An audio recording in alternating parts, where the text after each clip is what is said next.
Alleluia, alleluia.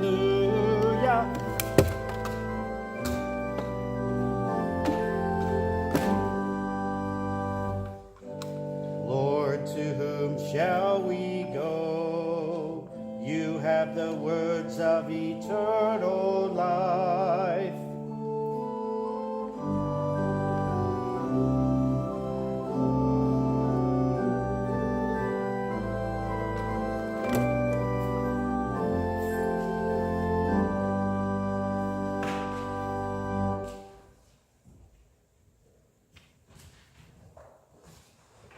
The Holy Gospel according to St. John, the 10th chapter. Glory to you, O Lord. At that time, the festival of the dedication took place in Jerusalem. It was winter, and Jesus was walking in the temple in the portico of Solomon. So the Jews gathered around him and said to him, "How long will you keep us in suspense? If you are the Messiah, tell us plainly." Jesus answered, "I have told you, and you do not believe. The works that I do in my Father's name testify to me, but you do not believe, because you do not belong to my sheep. My sheep hear my voice, and I know them, and they follow me. I give them eternal life, and they will never perish. No one will snatch them out of my hand. What my Father has given me is greater than all else, and no one can snatch it out of the Father's hand. The Father and I are one." The Gospel of the Lord. Praise to you, O Christ. Please be seated.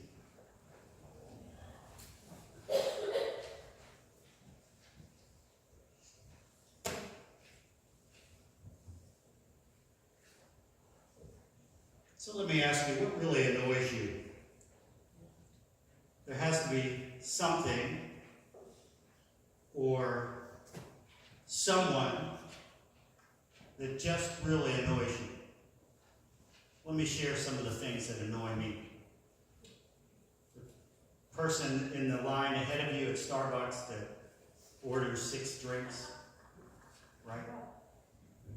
You think they're going to order 1 and they order 6. That really annoys me.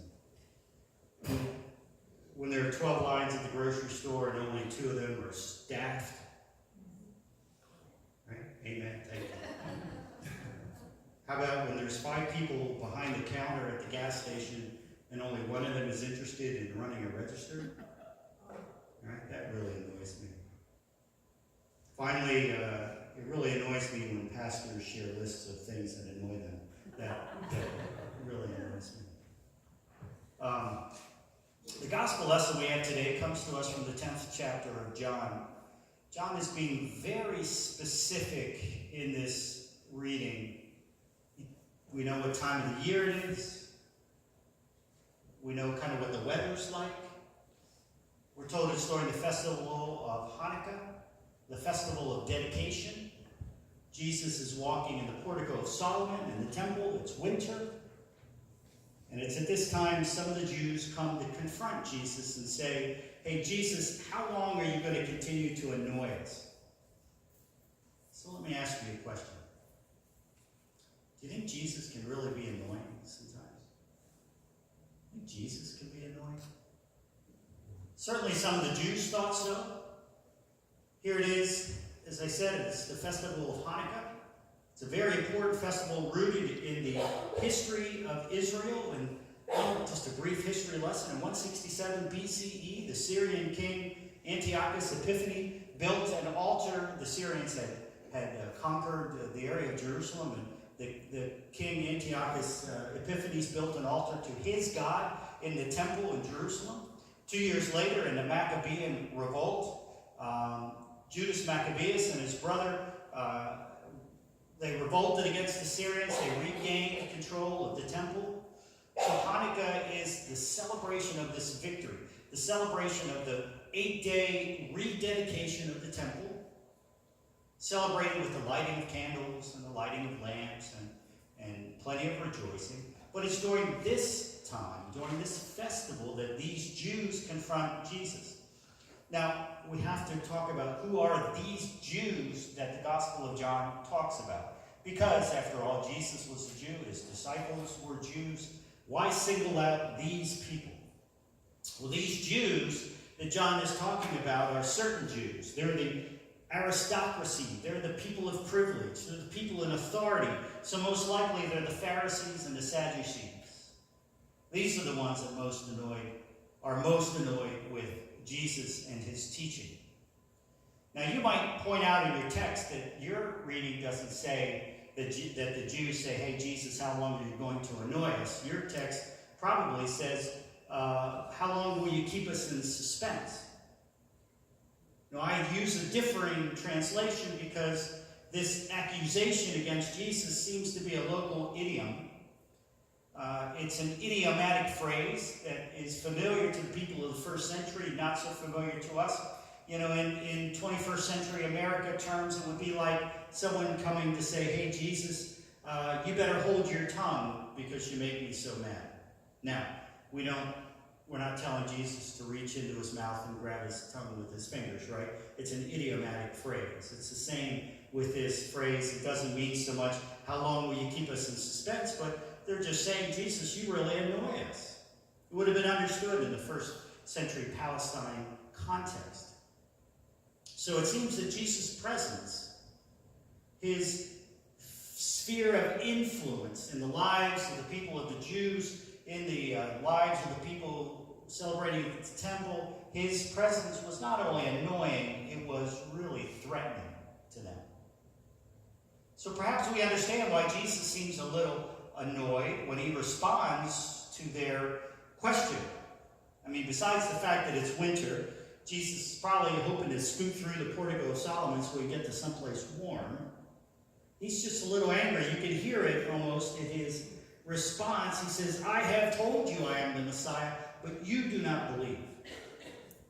Disbelief can be frustrating to deal with. You know what I mean? I can handle people who have persistent questions. Throw me your questions because that keeps us in dialogue. Questions usually mean that you have an open mind. But disbelief, the people who choose not to believe, when they tell me they just don't believe, that pretty much ends the conversation, doesn't it? It gives me the impression they have a closed mind. You see, when you're arguing with somebody who just absolutely dismisses your basic premise, the basic premise of your argument and your belief, that's one of the most frustrating conversations you can have. So Jesus goes on to say, you Jews do not believe because you do not belong to my sheep.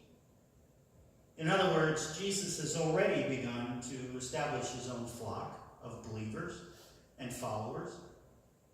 And so there's nothing more frustrating than the other sheep who stick their fingers in their ears and go la la la la la every time you're trying to teach them something. I know sheep don't have fingers, do they? But let's be honest, Jesus has been really annoying to these Jews and their sense of control, their sense of authority, their sense of normalcy, their sense of unity for quite a while. In terms of their sense of control, the Jews, again, have been able to celebrate their festivals even though they were under the Roman occupation, right? After the defeat of Antiochus Epiphanes in 165, it seems the Roman general Pompey comes in around 65 BCE, conquers the area. Now the Jews are under Roman control. It's Caesar Augustus who would have been the emperor when Jesus was born. The Romans would set up vassal kings. They would set up Jews as vassal kings over certain areas. So you had like King Herod, who was the leader of the king of Judea. But people were allowed to continue to worship in the temple, along with their rituals and their celebrations and other festivals. But this would be an uneasy alliance. It was a tense-filled relationship between the Jews and the Roman government, with the Jewish leaders quietly biding their time, just waiting for the Messiah to come back, who their expectation was the Messiah would conquer all of Israel's enemies. So with Jesus going around saying things like he's the Son of God, which was clearly Caesar Augustus' title, he was the Son of God, claiming that he was the Messiah. You can see why Jesus was annoying to the religious leaders. If the people would follow Jesus, then they would begin to continue to annoy the Romans, and the Jewish leaders would lose control. If not, the whole people would be destroyed. So it was a threat to their sense of control. It was a threat, Jesus was a threat to their sense of normalcy, their sense of sameness. You know, we hear in the scriptures how Pontius Pilate, some of his troops, had some of the people killed on the steps of the temple while they were trying to offer their sacrifices. We read that in Luke 13. The more that the people pushed back against the Roman occupation, the more it was dangerous for all of the Jews. For the religious leaders, their main goal was to maintain some sense of normalcy, some sense of sameness. They just wanted to keep the temple sacrifice money-making machine chugging along. As long as the situation in Jerusalem remained pretty much the same, the more the people would remain calm and pacified, the fewer Jews would be crucified or killed by the Roman government. But here's Jesus teaching these subversive ideas. You know, he calling himself the Son of God, associating with tax collectors, eating with sinners, causing a scene in the temple by turning over the money changers' tables. He would teach that the last should be first. Even Samaritans can do good works according to God. So his ministry was bringing hope, was giving power to the exact people that the religious leaders were trying to keep in check. So Jesus was a threat to their normalcy. And finally, Jesus, in terms of the unity, you know, there were enough people running around claiming that they were the Messiah during the 1st century Palestine and 2nd century Palestine, claiming they were the Messiah, calling upon the people to rise up and rebel against the Roman government. Jesus was gathering quite a following. Now he claims to be one with God. He's claiming to be on equal footing with God the Father. Such a movement, as I said before, could bring down complete destruction on the people of Israel, if not split them apart. The religious aristocracy needed all of the Jews to be unified behind them, not to be following this renegade or this rebel. So you can see why Jesus was completely annoying to the religious leaders. So let me get back to my original question. Do you think Jesus can be really annoying sometimes? Now maybe you don't agree with me, but a lot of people see Jesus and his teachings as really annoying. You know, because he includes teachings like love the unlovable, care for the helpless, stop judging each other. He teaches we're to put others ahead of ourselves. We're to be the first to say, I'm sorry, to be the first to say, I love you.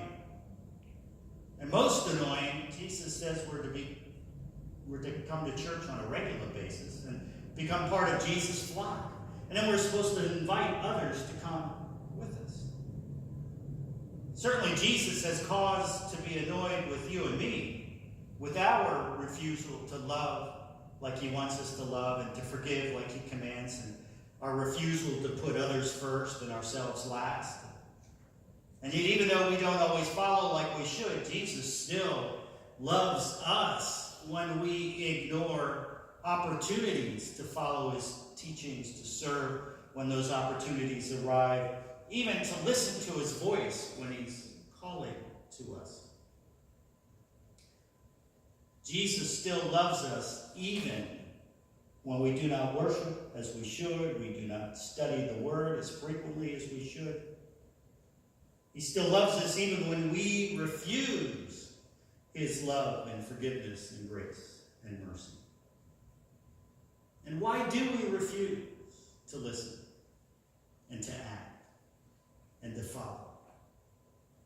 Well, as I see it, we refuse for the same reasons that the Jews were annoyed with Jesus.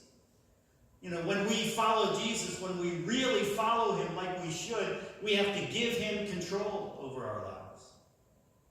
And we like to keep control, don't we? And when we follow Jesus, really follow him like we should, then nothing will be the same in our lives. Our sense of normalcy and sameness will be turned upside down. At least it should be, at least it should look like it to our friends and our family. And when we follow Jesus, really follow him like we should, then we experience that unity with Jesus and the Father that they share together, along with the Holy Spirit. It's a unity in a life that calls us to respond when those situations confront us, to love others, to show mercy to everyone, to show grace to everyone. And if that sounds annoying, well, perhaps we need to consider the cross more often in our lives. You know, that pesky, annoying cross. And then maybe we'll follow. Amen? Amen.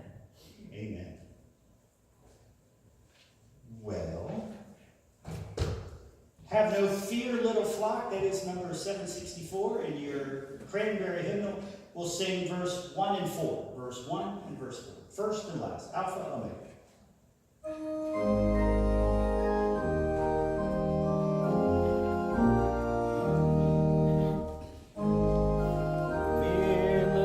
Fly